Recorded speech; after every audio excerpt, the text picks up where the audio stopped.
तक पढ़ लिया था कि फेंसिंग लगा देते हैं, आउटलेट्स पे फेंसिंग वगैरह लगा देते हैं, ये सब हो गया था।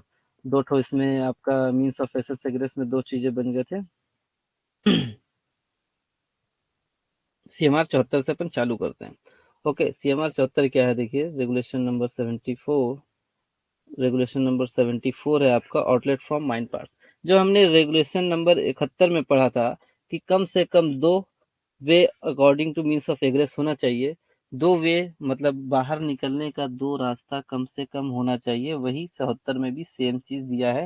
नाम से ही दिख रहा है आउटलेट फ्रॉम माइन पार्ट से बाहर निकलने का कम से कम दो दो वेज होने चाहिए affording means of egress to surface. ठीक है, every part of mine cell where practicable, मतलब माइंस का हर एक पार्ट से, माइंस के हर एक पार्ट से बाहर निकलने का दो रास्ता होना चाहिए, जो हमने 71 में पढ़ चुका है। बस यही है outlet from mine part.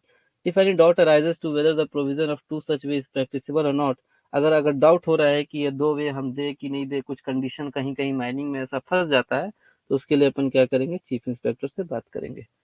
Okay, chief inspector का जो फाइनल डिसीजन होगा वो माना जाएगा कि आपको दो वे रखना है कि नहीं रखना है। आपका सीएमआर में है एटलीस्ट दो, तो मान लो आपको क्वेश्चन में आएगा तो कम से कम दो आपको मार के आना है। क्लियर? अब देखिए 75 क्या है, periodic examination of shaft incline and outlets.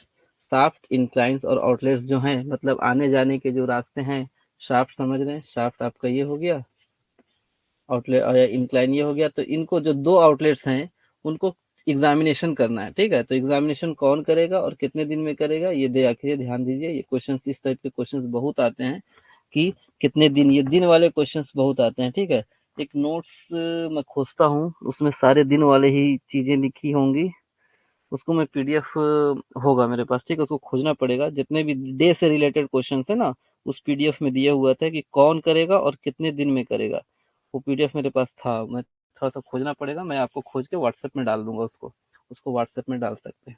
आप लोग कोशिश करना कि आप लोग किसी को सर्कुलेट ना करें। ठीक है, सर्कुलेट होता है तो थोड़ा इधर उधर पता चल जाता है कि सर्कुलेट हो गया तो दिक्कत होता है। ठीक है, चलिए इस चीज को मैं 7 डेज 15 डेज इस टाइप का एक पीडीएफ है मेरे पास, उसको मैं खोज को आपको व्हाट्सएप में डाल दूंगा। अब ये क्या, periodic examination of shaft incline other outlets, तो पीरियोडिक एग्जामिनेशन मतलब समय से एक हर 7 दिन में।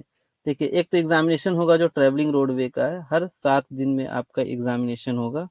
Okay, every shaft incline and other outlets provided as required by regulation 71, जो हमने 71 में पढ़ा दो आउटलेट होना चाहिए, तो उसका है बाई एन ओवरमैन। ओवरमैन हर एक 7 दिन में करेगा आउटलेट्स का, जिसमें क्या है, मैं खोजूंगा, आज मिल गया तो ठीक है, नहीं तो कल थोड़ा सा लैपटॉप वगैरह खंगालना पड़ेगा, मिल गया नहीं तो जुगाड़ करके आपको मैं भेज दूंगा। ठीक है, तो ये आपका जो है दो ठो आउटलेट है, उसको एग्जामिनेशन करना है, हर 7 दिन में करेगा, ओवरमैन करेगा या कोई अदर कॉम्पिटेंट पर्सन। लेकिन ओवरमैन यहाँ साफ साफ लिख दिया है, इसलिए आपका ऑप्शन में रहेगा तो ओवरमैन ही आप मार के आएंगे। हर 7 दिन में करेगा, ओवरमैन करेगा। ठीक है, जो आउटलेट्स दो ठो है उनका इंस्पेक्शन। आकाश का फोन आ रहा है, 1 मिनट वेट करिएगा, ऐप मैनेजर का कॉल है। हाँ आकाश, हाँ। हम्म हम्म।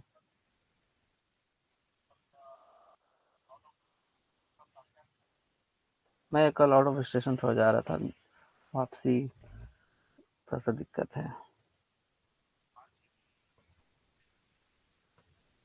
7 कर दो, 7 या 6 कर दो।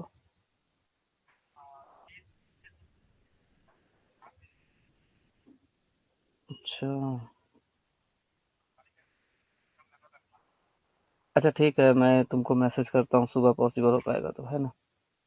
ठीक। हम्म। हम्म। ठीक, ठीक है, ठीक। हम्म, ठीक है, आप ना कौन सा टाइम डाले हो मेरा? ठीक है, ओके। सानू भाई, चलेगा चलेगा। चलिए, हाँ ओवरमैन लिखा और अदर कॉम्पिटेंट पर्सन, अगर ओवरमैन नहीं है तो कोई भी कॉम्पिटेंट पर्सन उसका इंस्पेक्शन कर सकता है। ओके, ज्यादातर आपका ओवरमैन ही ऑप्शंस में रहता है, तो ओवरमैन रहा तो ओवरमैन मारेंगे, अदर कॉम्पिटेंट पर्सन भी लिखा रहा तो अदर कॉम्पिटेंट पर्सन, ठीक है, बोथ ऑफ देम भी हो सकता है, लेकिन ओवरमैन ही ज़्यादातर ऑप्शंस में आता है, हर 7 दिन में करता है। उस रिपोर्ट का क्या करेगा, एग्जामिनेशन इमीडिएटली रिकॉर्डेड करेगा, बॉन्ड पेज बुक, रसीद टाइप एक बुक होता है जिसमें अपन लिखते हैं कि जो भी इंस्पेक्शन में रिपोर्ट हमारा बना उसको अपन लिख लेते हैं, ठीक है। Sign and dated by the person making the examination, जो भी एग्जाम ले रहा है उसके उससे साइन होगा, ठीक, उसका साइन रहेगा। और क्या है, ये तो हमारा सिंपल आउटलेट जो था उसके बारे में था, जिसमें हमारा मैन राइडिंग नहीं है, साफ्ट नहीं है, वाइंडिंग नहीं है। इसके लिए क्या था भैया, ओवरमैन करेगा, हर 7 दिन में करेगा। ओके, ये था ओवरमैन करेगा, हर 7 दिन में करेगा। अब क्या है अगला, एक मिनट यार, मैं मैसेज क्यों नहीं पढ़ पा रहा, ऑफलाइन हो गया क्या? एक मिनट वेट करिएगा।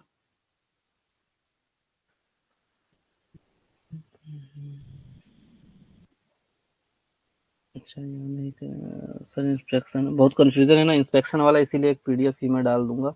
उसमें 7 दिन, जितने दिन रहेंगे और कौन करेगा, कितना क्या करेगा, वो सब उसमें दिया हुआ है।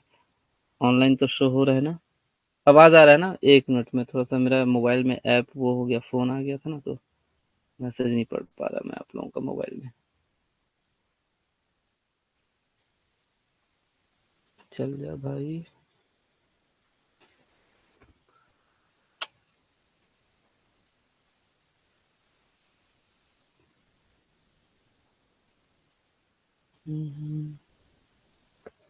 चलिए, मैं मोबाइल जब तक चला रहा हूँ अभी मैसेज नहीं पढ़ पाऊंगा ना, तो थोड़ा सा उसको इग्नोर करेंगे। चलो, मान लो ये क्या हो गया, ये हो गया नॉर्मल, नॉर्मल का। मान लो आपका साफ्ट सीढ़ी वाला है या फिर इंक्लाइन है जिसमें मैन राइडिंग वगैरह नहीं लिखा है, इस केस में ओवरमैन करेगा हर 7 दिन में। लेकिन मान लो आपका मैकेनाइज्ड आउटलेट है, या मैन राइडिंग लगा है, माइन कार लगा है, मैन राइडिंग लगा है, माइन कार लगा है, और या फिर वाइंडिंग लगा है, तो उस केस में क्या करेगा इंजीनियर, ठीक है, इलेक्ट्रिकल सुपरवाइजर, फोरमैन, ये सब क्या करेंगे, ये सब क्या चीज है, ये सब अपन competent person duly authorized in writing by the engineer. Engineer खुद नहीं करवा है तो किसी एक कंपिटेंट पर्सन को अथॉराइज कर देगा कि आप जाके उसका एग्जामिनेशन करो, ठीक है। ये भी 7 दिन में करेगा, ये भी क्या करेगा, 7 दिन में करेगा। सॉरी यार, ज्यादा गिच पिच हो गया। ये भी क्या करेगा, 7 दिन में करेगा। तो आपका एक सिंपल सिंपल आउटलेट है तो ओवरमैन करेगा, हर 7 दिन में करेगा। लेकिन मैकेनाइज आउटलेट है, मैन राइडिंग, माइन कार, ये सब वगैरह लगा हुआ है, तो उस केस में इंजीनियर करेगा, इलेक्ट्रिकल सुपरवाइजर, फोरमैन जो भी है, या कंपिटेंट पर्सन को ऑथराइज कर देगा इंजीनियर कि आप जाके करो, हर 7 दिन में करेगा, ठीक है। ये 7 डेज लिखा है, तो ये याद रखना है कि मैकेनाइज वाला रहा तो इंजीनियर, और आपका नॉर्मल है तो ओवरमैन करेगा। The bond page book so maintained under subsection 1 to the electrical supervisor foreman or in the compressor shall also be checked countersigned by the engineer and manager। अब मान लो जो भी ऑथराइज किया है ये कंपिटेंट पर्सन किया है, ठीक है, बॉन्ड पेज बुक में लिखा है, उसने जो भी अपना रिपोर्ट लिखा है उसको काउंटर साइन क्या कौन करेगा, इंजीनियर और मैनेजर। ओके, इंजीनियर खुद इंस्पेक्शन नहीं कर रहा है, कंपिटेंट पर्सन के द्वारा करा दे रहा है, तो उस केस में आपके इंजीनियर और मैनेजर क्या करेंगे, उसमें काउंटर साइन करेंगे। If at the same time, if at the time of such, अगर हम इंस्पेक्शन कर रहे हैं, ठीक है, उस टाइम में और किसी भी समय हमें लगा कि जो साफ, इंक्लाइन और अदर आउटलेट है वो सेफ नहीं है, अगर ऐसा हमें लगा, इंस्पेक्शन कर रहे हैं, इंस्पेक्शन करने के समय या बाद में हमें लगा कि ये जो हमारा आउटलेट है वो सेफ नहीं है, ठीक है, एक्सेप्ट एज नेचुरल एयरवे, तो हम क्या करेंगे, shall not be use for any purpose. Safe नहीं है मतलब आने जाने का वो रास्ता है, आने जाने का रास्ता है और उसे लगा कि सेफ नहीं है, तो उसे हम क्या करेंगे, यूज नहीं करेंगे किसी भी पर्पज के लिए। नेचुरल एयरवे मतलब हवा तो बहेगा ही उसमें, नेचुरल एयरवे को छोड़कर, ठीक है, हवा जो बहता है गैलरी में उसको छोड़कर किसी भी पर्पज के लिए हमें यूज नहीं करना है, ठीक है। A report of every such action taken shall be recorded in a book kept under regulation 1। और जो भी हमने एक्शन लिया कि जो हमें अनसेफ लगा तो हमने उसके लिए क्या एक्शन लिया उसको अपन एक बॉन्ड पेज बुक में लिख लेंगे। क्लियर है? तो इसमें दो चीजें इंपॉर्टेंट थी, ओवरमैन करेगा आउटलेट का इंस्पेक्शन हर 7 दिन में, और अगर मैकेनिकल मीन्स में है तो इंजीनियर इलेक्ट्रिकल इंजीनियर या इंजीनियर किसी कंप्लेंट पर्सन को ऑथराइज करेगा, वो करेगा हर 7 दिन में। ये एक इम्पोर्टेंट इसमें चीजें थी। ओके, तो ये सब था, फेंसिंग वगैरह हो गया। देखो यहाँ नोट्स में आपका यहाँ ओवरमैन वो नहीं लिखा है, ठीक है, मैग्नाइज रोड, ये सब आप नोट्स बनाना तो ये सब साइज में लिख लेना, ओवरमैन या competent person, okay, competent person. और इसमें जब बनाना मैग्नाइज आउटलेट्स में आपका इलेक्ट्रिकल इंजीनियर या competent person authorised by electrical engineer, ये भी लिखना साथ में जरूर, okay. Outlet found unsafe shall be use only for passage of air, अगर अनसेफ है तो सिर्फ पासेज ऑफ एयर के लिए ही वो यूज होगा। चलिए आगे बढ़ते हैं, बहुत ज़्यादा है हमारे पास सिलेबस, 260 पढ़ना है, अपन 76 में पहुंचे ना, कोई बात नहीं, अभी बहुत समय है अपने पास, 1 डेढ़ महीना है, 1 महीना 10 दिन। चलिए, appointment of winding engine man, अब चैप्टर 8 अपन पहुंच गए, ठीक है, चैप्टर 8 में थोड़ा बड़ा है चैप्टर ये वाला, इसमें आप क्या करेंगे, appointment of winding engine man. इसको पढ़ने से पहले आपको वाइंडिंग से रिलेटेड बहुत सारी चीजें जानना चाहिए कि ड्रम क्या है, ठीक है, कोई पे वाइंडिंग, अब कोई पे वाइंडिंग आएगा, बहुत लोग तो पढ़े होंगे, मान लो कुछ लोगों को कोई पे वाइंडिंग पता ही नहीं होगा या क्लियर नहीं होगा, सुने तो सब है क्योंकि सबने डिप्लोमा डिग्री किया हुआ है, तो कोपे वाइंडिंग कहीं ना कहीं आपने सुना होगा, लेकिन क्लियर नहीं होगा कि कोपे वाइंडिंग होता क्या है, ठीक है, ड्रम बाइंडिंग क्या होता है, दोनों में डिफरेंस क्या होता है, उसको थोड़ा सा हम डिस्कस कर लेते हैं। हॉलेज, हाँ आप देखो ये क्वेश्चन भाई क्या आया, तो वाइंडिंग इंजन और हॉलेज इंजन में डिफरेंट क्या है। हॉलेज क्या होता है, इंक्लाइन में जो माइन टप्स जाता है, ठीक है, इंक्लाइंस में जो माइन टप्स को हम नीचे भेजते हैं इंक्लाइन में, ओके, उसको अपन हॉलेज बोलते हैं। और शाफ्ट में जो हम आदमी या टब को नीचे भेजते हैं उसको वाइंडिंग बोलते हैं। तो बिल्कुल आप इसमें क्लियर रखिए, हॉलेज और वाइंडिंग में डिफरेंस यही है कि इंक्लाइन जो आप लोग ज्यादातर पीडी पीटी किए होंगे तो इंक्लाइन वाला ही होगा, तो उसमें जो हमारा ये माइन टब्स को हम नीचे भेजते हैं ये रास्ता की मदद से, तो इसको हॉलेज बोलते हैं। और जो शाफ्ट में आदमी या मटेरियल टब को नीचे भेजने का जो ये फंडा रहता है, इसको अपन वाइंडिंग बोलते हैं, बस सिंपल सा डिफरेंस ये है। क्लियर, थोड़ा बहुत बेसिक चीजें बता देता हूँ क्योंकि बहुत लोग पढ़े होंगे, बहुत लोगों को या तो पढ़े भी हैं तो नाम तो सुना ही होगा सबने, लेकिन थोड़ा सा क्या है बेसिक क्लियर नहीं रहेगा तो जो जो वर्ड्स आएंगे आप कंफ्यूज होंगे कि कोई पे क्या है, ठीक है, ड्रम क्या है। तो अपन चलिए इसको चालू करते हैं, चैप्टर 8 है ना। देखो एक वर्ड है हेड गियर, ये जो आपका टावर लाइक स्ट्रक्चर रहता है ना, इसको अपन हेड गियर बोलते हैं, ये टावर लाइक स्ट्रक्चर जो है इसको अपन हेड गियर बोलते हैं।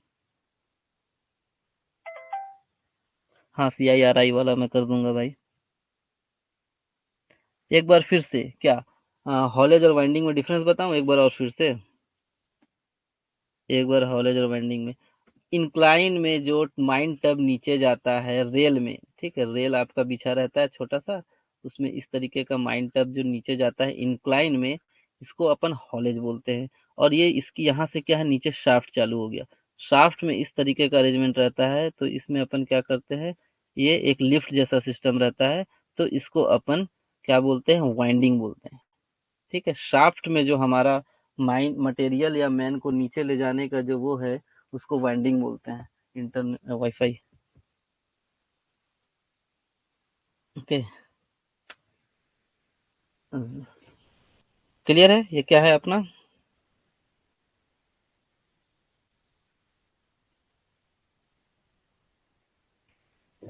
चलिए, क्लिफ्टन पुली, क्लिफ्टन पुली आपका हॉलेज में यूज होता है, आएगा नीचे आएगा क्लिफ्टन पुली, थोड़ा सा मैं ध्यान से हट रहा है, ठीक है, जो आएगा तो बता दूंगा या तो फिर इसको कल याद दिलाना है ना, क्लिफ्टन पुली थोड़ा ध्यान से हट रहा है, उसको मैं बताऊंगा। चलिए, ये जो टावर लाइक स्ट्रक्चर इसको क्या बोलते हैं, head gear, okay, head gear जहां वर्ड आएगा तो ये पूरा स्ट्रक्चर जो आपको दिख रहा है माइंड में, ये पूरे स्ट्रक्चर को रखना है हेड गियर, जो टावर लाइक स्ट्रक्चर है, ठीक है, ये हेड गियर है। ये सब क्या है, मंकी कैच, ये सब क्या है, सेफ्टी डिवाइसेस है जो हॉलेज में यूज होता है, सब आएगा आपका, सब पढ़ाया जाएगा। फिलहाल जो है उसको अपन पढ़ते हैं, फिर या तो अगर कंफ्यूजन होगा लास्ट में पूछ लेना, ठीक है। एंगल ऑफ फ्लीट देखो क्या होता है, ये जो यहाँ पास ड्रम लगा हुआ है, ठीक है, ये पुल्ली और ये वायर के बीच के एंगल को एंगल ऑफ फ्लीट बोलते हैं, सब आएगा, ठीक है। एक बार पढ़ लो, फिर कुछ कंफ्यूजन बचेगा तो फिर पूछना, ओके, जो आप पूछ रहे हो ना, जो अभी हम पढ़ने वाले हैं वो सब आएगा, ओके। चलिए एक बार हम पढ़ लेते हैं, उसके बाद जो जो कंफ्यूजन है लास्ट का 5-10 मिनट आप लोगों को दे दिया जाएगा, आप लोग उसको क्लियर कर लेना। देखो ये जो टावर जैसा है वो हेड गियर हो गया, वाइंडिंग रोप क्या हो गया, वाइंडिंग रोप देखो क्या है आपका, अरे यार एक तो माउस नहीं है, वाइंडिंग रोप, ये जो वाइंडिंग रोप कहलाएगा, ठीक है। ये इस पुल्ली से जो नीचे जाता है और ये यहाँ जाके ड्रम में जो जाता है उसको वाइंडिंग रोप बोलते हैं। ओके, वाइंडिंग रोप समझ में आया, जो नीचे जाता है, मतलब जो केज से यहाँ आके केज में अटैच रहता है और यहाँ आके ड्रम में अटैच रहता है, उसको अपन वाइंडिंग बोलते हैं। क्लियर? देखो ये ड्रम इस तरीके का रहेगा आपका, ये देखो वाइंडिंग रोप, ये आपका ड्रम है, ठीक है। ये आपका ड्रम है, इसमें रस्सा लपेटा रहता है। ये वाइंडिंग का सिर्फ हो रहा है ना, हॉलेज को अभी दिमाग में बिल्कुल मत लाना। अभी सिर्फ और सिर्फ हम क्या पढ़ रहे हैं, वाइंडिंग पढ़ रहे हैं, हॉलेज को दिमाग में मत आना। ठीक है, यहाँ आपका रस्सा लपेटा हुआ है जो वाइंडिंग रोप बोलते हैं, और ये यहाँ जाके पुली से नीचे जा रहा है। ठीक, इसको ड्रम वाइंडिंग का ये एक इमेज है। ये बहुत पुराना है लेकिन इसी तरीके का रहता है। ओके, ये क्लियर हुआ? अपन क्या क्या बोल लिए, वाइंडिंग रोप हो गया है ना, हेड गियर समझ में आ गया, वाइंडिंग रोप समझ में आ गया, attachment headgear between cage and rope such as cage chain rope capel and distributing plate, ये सब अपन क्या बोलते हैं, एक सस्पेंशन गियर बोलते हैं, उसको हम पढ़ेंगे। ठीक है, जो छोटे छोटे चीजें उसको बता दे रहे हैं, फिर ये सस्पेंशन गियर में सब कुछ आ जाता है, उसको अपन पढ़ेंगे। और हेड गियर पुल्ली, ये जो पुल्ली दिख रहा है ये क्या है, आपका हेड गियर पुल्ली है। ओके, ये जो पुल्ली दिख रहा है ये हेड गियर पुल्ली है, जिसकी मदद से हमारा रास्ता माइंस के नीचे जाता है। टाइप ऑफ रोप वाइंडिंग, दो तरीके के ड्रम वाइंडिंग होता है, कोई पे वाइंडिंग होता है, कोई पे वाइंडिंग को फ्रिक्शन वाइंडिंग भी बोलते हैं। ओके, अब ये वाइंडिंग ड्रम हमने जो अभी देखा, ये क्या है, वाइंडिंग ड्रम। और ये क्या है, ये जो वाइंडिंग ड्रम है ये पुराना स्ट्रक्चर है। आजकल क्या रहता है, हॉलेज इंजन रूम के अंदर में नए नए आपके वाइंडिंग ड्रम इस तरीके के रहते हैं। वाइंडिंग ड्रम आ जा रहे भाई, नहीं आया क्या? हाँ, आएगा आएगा आएगा। हाँ, ये देखो ये वाइंडिंग ड्रम इस तरीके का रहता है। ओके, ये नए जमाने का, वो पुराने जमाने का, उसको समझने के लिए उस तरीके से किए थे। ओके, ये आपका वाइंडिंग ड्रम है, इसमें आपका रस्सा लपेटाता है जो कि वाइंडिंग रूम के अंदर रहता है। क्लियर? देखो ये वाइंडिंग ड्रम क्लियर हो रहा है थोड़ा बहुत। ये आपका ड्रम है, ड्रम में देखो इधर भी रस्सा, ये रस्सा लपटा हुआ है और इधर भी आपका रस्सा लपटा हुआ है। ओके, अब क्या भाई का दिक्कत है, हेड गियर पुल्ली। ट्रेनिंग यार सब शाफ्ट में नहीं किए होंगे, बाकी ये हाँ, देखो फ्लिट एंगल बता रहा हूँ ना, फ्लिट एंगल भी आपका आएगा जब केज एकदम नीचे हो या एकदम टॉप पे हो। ठीक है, फुल रस्सी निकला हो, तो ये आपका ड्रम से रस्सा गया है, ये आपका वाइंडिंग ड्रम है, ड्रम से रस्सा गया है सीव में। तो ये जो रस्सा, रस्सा क्या है एकदम, ये जो एकदम ये वर्टिकल, ये ओहो क्या हो गया यार, रोटेट कैसे हो गया? हाँ ये सॉरी। हाँ, देखो इस इमेज में देखना ना, क्या है ये इमेज में, क्लच वाला ड्रम कैसा होता है ऐसा, सब आएगा यार अभी।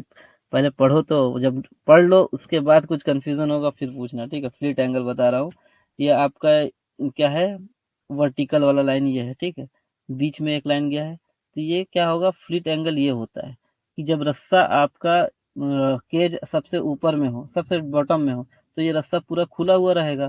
ठीक है, रस्सा अगर ऊपर में है तो ये रस्सा बंद के यहाँ तक पूरा रहेगा। ठीक है, जब रस्सा आपका केज केज जो है आपका सबसे नीचे में रहेगा, तो ये रस्सा क्या होगा, जो मैक्सिमम खुल सकता है उतना रस्सा खुलेगा। ठीक है, तो ये एंगल को कहते हैं फ्लिट एंगल। जब केज आपका टॉप बॉटम में हो, हेड गियर पुल्ली बता रहा हूँ भाई, बता रहा हूँ, रुक जाओ। बॉटम में हो केज आपका सबसे फिगर बड़ा कीजिए। देखो, जब आपका केज एकदम बॉटम में हो शाफ्ट का, तो आपका रस्सा मैक्सिमम खुल जाता है। तो रस्सा मैक्सिमम खुलेगा तो क्या होगा, रस्सा मैक्सिमम खुलेगा तो इससे आपका जो एंगल है उसको फ्लिट एंगल बोलते हैं। कहाँ गया यार, सॉरी, पूरा का पूरा घूम गया। बात फिर से खोलता हूँ इसको, चैप्टर 8।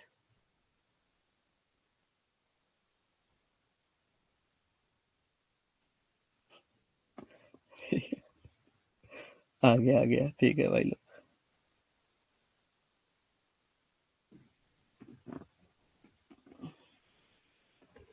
ठीक है, जब केज आपका नीचे है तो रस्सा पूरा क्या है, ड्रम से खुल गया है, तो ये वर्टिकल के साथ जो ये एंगल बनाता है उसको फ्लिट एंगल बोलते हैं। ठीक है, वर्टिकल के साथ जो एंगल बनाता है उसको फ्लिट एंगल बोलते हैं। ये 1.5 डिग्री से ज्यादा नहीं होना चाहिए। ओके, ये 1.5 डिग्री से ज्यादा नहीं होना चाहिए। इसको चलो अभी पढ़ेंगे अच्छे से। आपका हेड गियर पुल्ली, एक जन का दिक्कत था ना, हेड गियर पुल्ली बता रहा।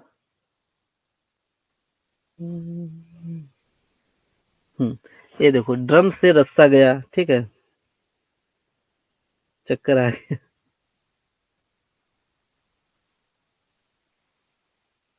ठीक, देखो हेड गियर पुल्ली एक का प्रॉब्लम है।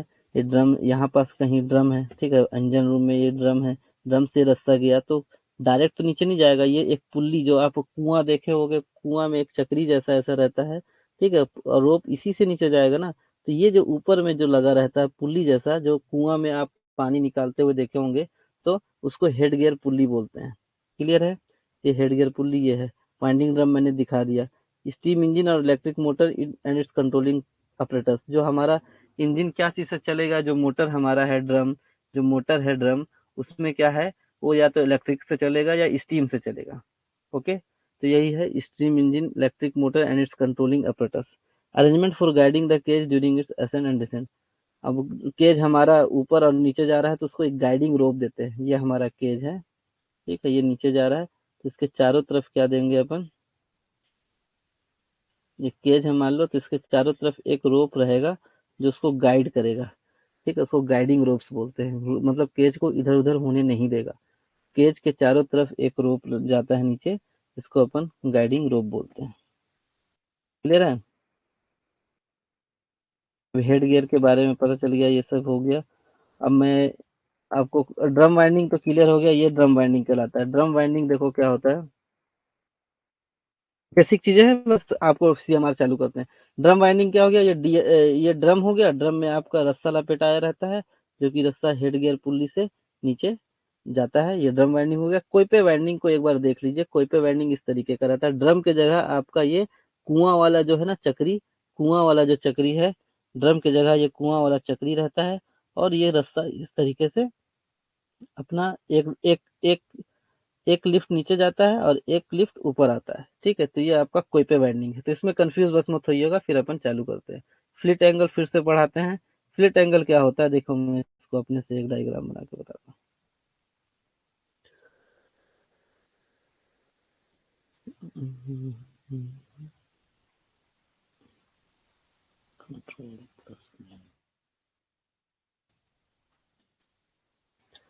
फ्लिट एंगल ना, देखो ये आपका शीव है, सॉरी, जो कुआं वाला पुल्ली है उसी को ध्यान में रखो। ठीक है, तो इसमें जो हमारा क्या आया, इसका वर्टिकल क्या हो गया ये, ठीक है, इसका मतलब एक इमेजरी वर्टिकल ये हो गया।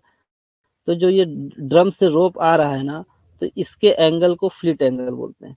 ये हमारा ड्रम से रोप आ गया, ठीक है, ये ड्रम से रोप आया, तो यहाँ से जाके फिर ये क्या आएगा, नीचे केज में जा रहा है। तो ये वर्टिकल से इसे रोप के एंगल को फ्लिट एंगल बोलते हैं। हाँ, स्किप में मटेरियल ऊपर और नीचे मैन जा सकते हैं। ये क्या होना चाहिए, 1.5 डिग्री से ज्यादा नहीं होना चाहिए। फ्लिट एंगल यही है, जो पुली से वर्टिकल, एक पुली का वर्टिकल प्लेन ये हो गया, और आपका ड्रम से जो ये ड्रम हो गया, ठीक है, ड्रम से जो रोप गया है, तो इनके बीच का एंगल फ्लिट एंगल कहलाता है। क्लियर हुआ इसमें? ये 1.5 डिग्री से ज्यादा नहीं होना चाहिए, सीएमआर का ही आपका पोर्शन है। अब अपन क्या चलते हैं, सीएमआर में कूदते हैं डायरेक्ट। ओके, फ्लिट एंगल हो गया। कोई पे वेंडिंग समझ में आ गया क्या होता है? कोई पे वेंडिंग देख लो, इस तरीके का ड्रम के जगह आपका ये वाला पोर्शन जो है ना, ड्रम के जगह इस तरीके का लगा जाता है, एक लिफ्ट नीचे जाता है तो एक लिफ्ट ऊपर आता है। चलिए अब चालू करते हैं अपन सीएमआर का। तो क्या, no person shall be appointed as a winding engine man unless he holds a engine driver certificate. हमने सर्टिफिकेट में पढ़ा था, एक इंजन ड्राइवर सर्टिफिकेट मिलता है। तो जब तक बंदे के पास इंजन ड्राइवर सर्टिफिकेट नहीं है, तो वो वाइंडिंग इंजन नहीं चला सकता है। ठीक, वाइंडिंग इंजन मैन वही होगा जिसके पास इंजन ड्राइवर सर्टिफिकेट है।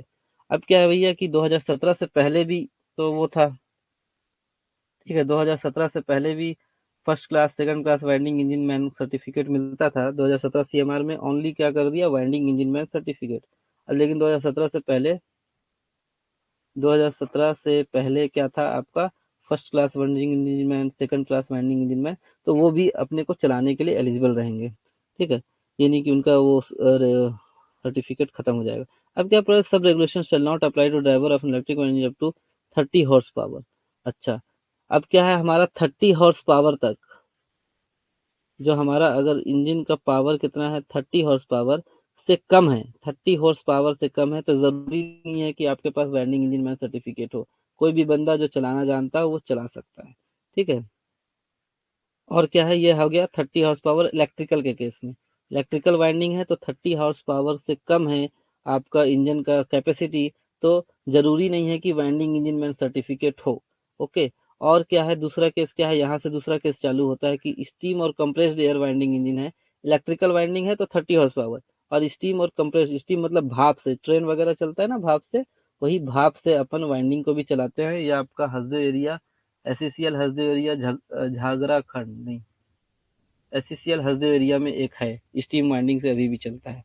ओके, खोंगा पानी, उधर चलता है। तो ये क्या है, air winding engine which has cylinder not exceeding 18 centimetre in diameter and which not in raising of flooring person. अब देखो, एक तो बोल रहा है, पहले क्या बोल दिया इसने, पहला लाइन बोल दिया कि वाइंडिंग इंजन मैन के अलावा कोई नहीं चला सकता। ओके, वाइंडिंग इंजन मैन का क्वालिफिकेशन वो लिटरेट होना चाहिए, पढ़ा लिखा होना चाहिए। ये हम पहले पढ़ चुके हैं सीएमआर की स्टार्टिंग में कि वाइंडिंग इंजन मैन लिटरेट होना चाहिए। अब क्या है, पहला लाइन क्या बोल दिया आपको, पहला लाइन बोल दिया कि वाइंडिंग इंजन मैन के पास इंजन ड्राइवर सर्टिफिकेट होना चाहिए, वही चलाएगा। लेकिन यहाँ ये जो लाइन बोल रहा है कि यदि इलेक्ट्रिकल इंजन है, इलेक्ट्रिक इंजन है और उसका पावर क्या है, 30 हॉर्स पावर से कम है, तो जरूरी नहीं है कि वाइंडिंग इंजन मैन सर्टिफिकेट उसके पास हो। या तो फिर स्टीम और कंप्रेस्ड एयर वाइंडिंग इंजन है और उसका सिलेंडर जो है, उसका क्या है, सिलेंडर का डायमीटर 18 सेंटीमीटर से कम है, 18 सेंटीमीटर से कम है, not exceeding 18 centimetre in diameter, और जो कि पर्सन्स को ऊपर नीचे करने के लिए काम नहीं आता, मतलब मटेरियल को, टब को ही ऊपर नीचे करने के लिए काम आता है। उस केस में आपके पास वाइंडिंग इंजन मैन सर्टिफिकेट नहीं भी रहेगा, तो भी जो बंदा काम करना जानता है वाइंडिंग इंजन, उसको चला सकता है, कॉम्पिटेंट पर्सन है ना, जो वाइंडिंग इंजन चलाना जानता है लेकिन उसके पास सर्टिफिकेट नहीं है तो भी वो चला सकता है। तो क्लियर हुआ, ये तीन चीजें इस केस में थी, या तो वाइंडिंग इंजन सर्टिफिकेट होना चाहिए, इलेक्ट्रिकल है तो 30 हॉर्स पावर से कम है तो नहीं रहेगा तो चलेगा, स्टीम और कंप्रेस्ड है और उसका सिलेंडर का डायमीटर 18 सेंटीमीटर से कम है, तो भी आपके पास वाइंडिंग इंजन मैन सर्टिफिकेट नहीं होगा, तो भी आप उस वाइंडिंग को चला सकते हो। अब देखो, ये वही बोल रहा है कि 2017 से पहले क्या होता था, फर्स्ट क्लास और second class engine driver certificate होता था। तो ऐसा नहीं कि 1957 में क्या बोला था, फर्स्ट क्लास या सेकंड क्लास होना चाहिए, लेकिन अब क्या only winding engine engine driver certificate कर दिया है, तो ये भी एलिजिबल रहेंगे जो पहले थे। ऐसा नहीं कि 17 के बाद आपको दोबारा से सर्टिफिकेट लेना पड़ेगा। ओके, ये हो गया। अब दूसरा केस क्या है, provided where special difficulties exist, जहाँ क्या होगा, स्पेशल डिफिकल्टीज होगा, ये रेगुलेशन 1 वो not reasonably practicable the chief inspector में, हाँ, स्पेशल डिफिकल्टी है कि पास हमारे पास वाइंडिंग इंजन मैन है ही नहीं, तो अपन क्या करेंगे, चीफ इंस्पेक्टर क्या बोलेगा, ऑर्डर इन राइटिंग में दे सकता है कि चलो ठीक है, आपके पास वाइंडिंग इंजन मैन नहीं है तो किसी से आप करा सको, लेकिन चीफ इंस्पेक्टर को परमिशन लेना पड़ेगा राइटिंग में। ओके, अगर वाइंडिंग इंजन मैन है ही नहीं तो ठीक है, स्पेशल डिफिकल्टीज कहीं कहीं होते हैं। ओके, तो ये हो गया आपका दूसरा पॉइंट।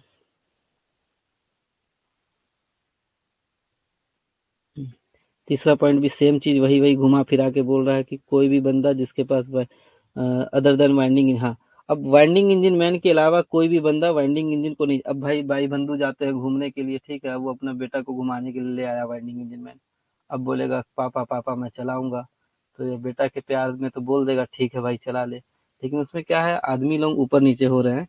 तो यही है कि वाइंडिंग इंजन मैन के अलावा किसी को भी वो नहीं करना है कि भैया आप चलाओ, है ना, भाई बंधु होते हैं ना कि लाओ मैं चला के देखता हूँ, तो वैसा नहीं देखना है।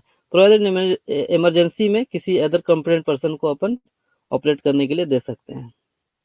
1957 में, अभी 2017 में इसने क्या कर दिया है, winding engine man certificate only कर दिया है, लेकिन 1957 वाले में क्या था कि फर्स्ट क्लास और सेकंड क्लास इंजन सर्टिफिकेट मिलता था। ओके। अब अच्छा फर्स्ट वाला भी बता देता हूँ। 1950 रेगुलेशन में फर्स्ट क्लास और सेकंड क्लास इंजन सर्टिफिकेट मिलता था। 2017 में उसने सब कुछ हटा के इंजन ड्राइवर सर्टिफिकेट बना दिया। तो इसका मतलब ये नहीं है कि ये जो पहले इनके पास सर्टिफिकेट था ये इनवैलिड हो गया, ऐसा नहीं है। ये भी हमारा वही काम करेंगे। और ये जो भाई बोल रहा है नॉट यूज फॉर रेजिंग और लोअरिंग ऑफ पर्सन, मतलब इसका मतलब है कि 18 सेंटीमीटर से कम होना चाहिए। स्टीम इंजन के केस में 18 सेंटीमीटर से आपका सिलेंडर कम होना चाहिए। और वो जो हम यूज कर रहे हैं वो आदमी के ऊपर नीचे करने के लिए ना हो। मटेरियल मटेरियल के ऊपर नीचे मतलब क्या होता है, हमारा वाइंडिंग इंजन कैसा होता है, माइन टब्स को भी हम बाहर लाते हैं, ठीक है, इस तरीके का रहेगा। ऊपर लाएंगे तो ये रेल टाइप रहेगा, इसमें क्या करेंगे माइन टब रहेगा, ठीक है। माइन टब इसमें घुस जाएगा, फिर ये नीचे जाएगा। मतलब मटेरियल को ऊपर नीचे लाने के लिए जो चीजें यूज होगा उसमें बिना वाइंडिंग इंजन मैन का भी काम चल जाएगा। मतलब आदमी के ऊपर नीचे ले जाने के लिए ये यूज ना हो। हम्म। यहाँ तक हो गया। अब ये चौथा रेगुलेशन, चौथा क्या था, द नेम ऑफ वाइंडिंग। हाँ। अब भाई वो वाइंडिंग इंजन रूम में है, जो रूम है उसमें आपका वाइंडिंग इंजन मैन का नाम लिखा रहेगा, ठीक है, उसका शिफ्ट कौन सा है ये सब लिखा रहेगा। हम्म। अब देखो क्या होता है, वाइंडिंग इंजन मैन बार बार आदमी मटेरियल को ऊपर नीचे करने का काम करता है। तो वो क्या है, थकाऊ काम है, ठीक है, मतलब थक जाता है, बार बार उसको ऑपरेट करते करते थक जाता है। तो रीजनल इंस्पेक्टर परमिट कर सकता है। अगर रीजनल इंस्पेक्टर को लगा कि वाइंडिंग इंजन मैन का काम ज्यादा है और आर्डुअस मतलब थक थक जा रहा है बेचारा, तो वो परमिट कर सकता है राइटिंग में कि उसका वर्किंग शिफ्ट कितना कर दिया जाए, 5 आवर से कम कर दिया जाए, ठीक है। 8 घंटे का शिफ्ट होता है तो उसको 5 घंटा कर दिया जाए। ये अपना रीजनल इंस्पेक्टर को अगर लगा कि वाइंडिंग इंजन मैन का काम ज्यादा है, थक जाता है, तो उस केस में वो क्या करता है, उसके शिफ्ट को रिड्यूस कर सकता है, ठीक है, नॉट लेस देन 5 आवर्स, लेकिन 5 घंटा से शिफ्ट कम नहीं होना चाहिए। जैसे देखो ड्रैग लाइन क्या बोलते हैं अपन, hot seat exchange. Drag line अगर अपना आधा घंटा के लिए रुक गया ना तो करोड़ों का नुकसान, ठीक है। तो उस केस में क्या बोलते हैं अपन, हॉट सीट एक्सचेंज बोलते हैं कि हमारा ड्रैग लाइन में 4-4 घंटे का दो ऑपरेटर काम करते हैं। एक ऑपरेटर कंटिन्यू चलाएगा, फिर जैसे 4 घंटा होगा उसका दूसरा ऑपरेटर आ जाएगा, फिर वो कंटिन्यू 4 घंटा चलाएगा। ओके। तो इसी को बोलते हैं हॉट सीट एक्सचेंज। तो अगर ज्यादा काम है तो भैया 5 घंटे का शिफ्ट कर देगा, फिर अगला 5 घंटे बाद फिर आएगा, इस तरीके से। 18 इंक्लूड रहेगा या नहीं, नहीं इंक्लूड नहीं रहेगा, क्योंकि 18 का देखो क्या लिखा है उसमें, नॉट एक्सीडिंग 18, 18, सॉरी, आप क्या क्वेश्चन है, 18 सेंटीमीटर इंक्लूड रहेगा या नहीं। हाँ 18 इंक्लूड रहेगा, 18 से ज्यादा नहीं होना चाहिए, ठीक है, 18.1 नहीं होना चाहिए, 18 तक तो चलेगा, ठीक है। 18.1 हुआ तो भैया आपको वाइंडिंग इंजन मैन चाहिए, 18 इंक्लूड रहेगा, ओके। नॉट एक्सीडिंग लिखा है, ठीक है। ये हो गया हमारा 76 number appointment of winding engine man. अब क्या है 77, नया वाइंडिंग इंस्टॉलेशन कर रहे हैं तो 60 दिन पहले हम क्या कर रहे हैं, न्यू वाइंडिंग इंस्टॉलेशन कर रहे हैं। तो नॉट लेस देन 60 दिन से पहले हमें क्या बताना चाहिए, नॉट लेस देन 60 मतलब 60 दिन पहले हमें चीफ इंस्पेक्टर और रीजनल इंस्पेक्टर को बताना है कि हम नया वाइंडिंग इंस्टॉलेशन करने वाले हैं। When it is intended to bring into use a new winding installation for lowering और रेजिंग ऑफ पर्सन, नया वाइंडिंग हम करेंगे तो ऑनर एजेंट और मैनेजर का जिम्मेदारी रहेगा, ऑनर एजेंट या मैनेजर का जिम्मेदारी रहेगा कि 60 दिन पहले, कम से कम 60 दिन पहले वो अपॉइंट चीफ इंस्पेक्टर और रीजनल इंस्पेक्टर को इसकी जानकारी दे, ठीक है। तो ये 60 दिन इसमें लिख लीजिए, 60 दिन है कि नया इंस्टॉलेशन कर रहे हैं तो 60 डे पहले हमें चीफ इंस्पेक्टर और रीजनल इंस्पेक्टर को जानकारी देना है कि हम नया वाइंडिंग इंजन लगाने वाले हैं। ठीक, ये हो गया। अब क्या है, winding engine which is shifted from, हाँ, अगर एक जगह से दूसरे जगह शिफ्ट कर रहे हैं वाइंडिंग इंजन को, winding engine which is shifted from one side to other within the same mine, एक ही माइंस में एक जगह से दूसरी जगह शिफ्ट कर रहे हैं, तो इसको भी हम क्या कंसिडर करेंगे, न्यू वाइंडिंग इंस्टॉलेशन, ठीक है। न्यू इंस्टॉलेशन इसको भी कंसिडर करेंगे। मतलब इसका भी हम जानकारी चीफ इंस्पेक्टर रीजनल इंस्पेक्टर को देंगे। ये नहीं कि हमारा ही खदान है, यहाँ चला रहे हैं, इसको हम उठा के वहां कर दे रहे हैं, तो भैया अपना फॉर्म वगैरह नहीं है, बस अपने को क्या करना है, उसका जानकारी देना है, ठीक है, नोटिस देना है, एक लिखते हैं ना, नोटिस मतलब लेटर पैड में लिख के एक दे देना है कि भैया हम ये करने वाले हैं। फॉर्म वगैरह इसके लिए कुछ नहीं है।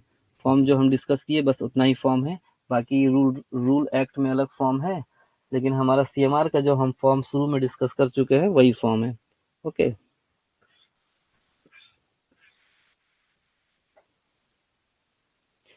अब ये बोलता है कि चीफ इंस्पेक्टर भैया चाहे, ये एक लाइन लिख देता है कि चीफ इंस्पेक्टर को अगर रहेगा तो वो राइटिंग में दे सकता है कि जो हमने अभी तक पढ़ा उसमें कुछ एडिशन और अल्ट्रेशन कर सकता है। ठीक है, जितना भी हमने पढ़ा उसमें। हम्म।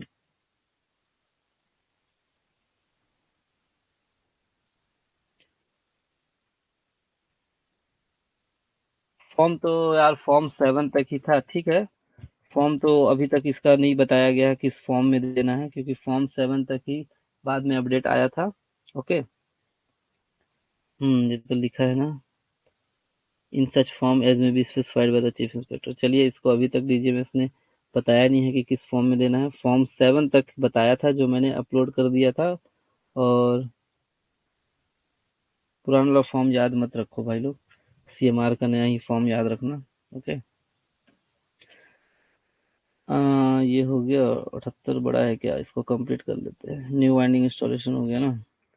78 क्या, construction and installation of winding equipment.